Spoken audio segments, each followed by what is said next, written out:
मैं बड़ा खुश हूँ कि आज मैं कोहाट पुलिस के बीच में हूँ।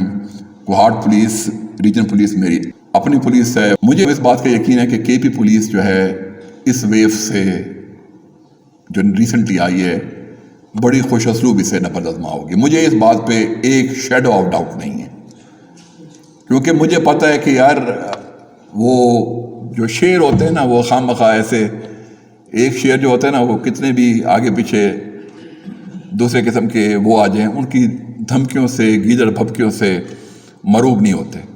तो ये शेरों का कछार है और इंशाअल्लाह ये अपनी इस जदोजहद में कामयाब होगा। अल्लाह आपका हामी व नासिर हो। बहुत शुक्रिया। पाकिस्तान जिंदाबाद।